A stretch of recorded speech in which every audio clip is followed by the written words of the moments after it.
Paborito na marami na tsokolate, posible na raw maubos pagdating ng taong 2020.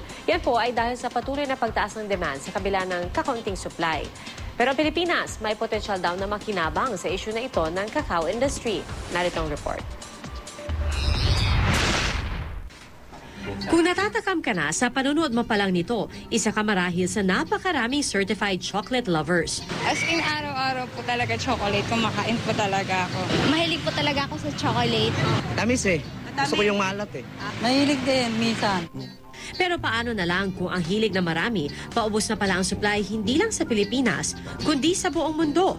Yan ang tinatayang mangyayari pagdating ng taong 2020 ayon sa industry expert na si Angus Kennedy. Apektado po ako kasi po, yung chocolate po part na po ng araw-araw kong buhay. Nakakalungkot kasi pag mawala yung chocolate. Hindi ako apektado dyan.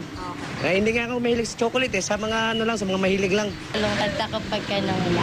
Batay raw kasi sa pag-aaral ng World Cocoa Foundation, nito pa lang 2013, 300,000 metric tons na ang kakulangan sa supply ng kakao na pangunahing sangkap ng tsokolate.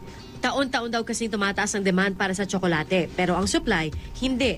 Pati kalidad ng tsokolate, posible raw bumaba. Maraming lumalabas na produkto na pang-enhance ng chocolate na flavor, yung mga chocolate artificial extracts and flavors, no? Marami na rin mga produktong tinatawag na cocoa butter substitute, no? Ito yung nilalagay sa mga chocolate candies and other products, no? Para hindi siya matunaw agad. Limitado ang supply ng cacao beans dahil tumutubo lang ito sa mga bansang tropical o yung malapit sa equator o gitna ng mundo. Tropical country naman ang Pilipinas, kaya malaki sana ang potensyal na kumita ang mga Pilipino sa malaking demand ng cacao. Cacao grows in the equator. So sinasabi natin na cacao is really made for the Philippines. Sa Marikina may farm kung saan pinapalago ang mga cacao bean seedling hanggang sa mamunga.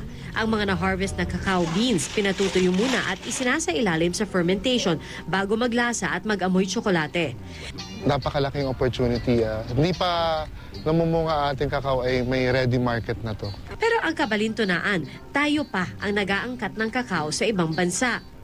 Yung suliranin ay nagmumula sa kakulangan ng raw material, no, ng cacao beans at ito'y galing sa kakulangan ng mga nakatanim na kakao, no? Pero para lumago ang local cacao industry para kayanin mag-supply sa ibang bansa, makatutulong daw ang pagtangkilik sa mga tsokolating gawang atin. Una na riyan ang tableya, isa sa mga pinakapurong uri ng tsokolate na paborito nina lolo at lola.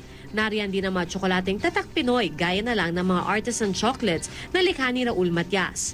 Ang bawat tsokolate may kakaibang lasang Pinoy gaya ng banana Q, calamansi, pili at leche flan.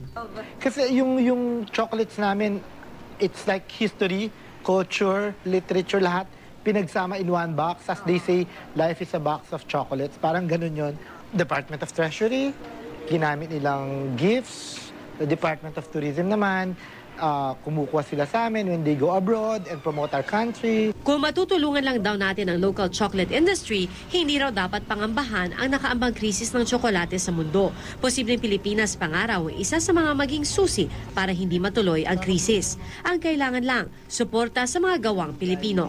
We have to be nationalistic in that sense. No? Wala na naman yung yung, uy, sarap ito, foreign to eh. Let's support them so that in that sense, they can come up with better products. Di ba? And then we have something to be proud of, really proud of.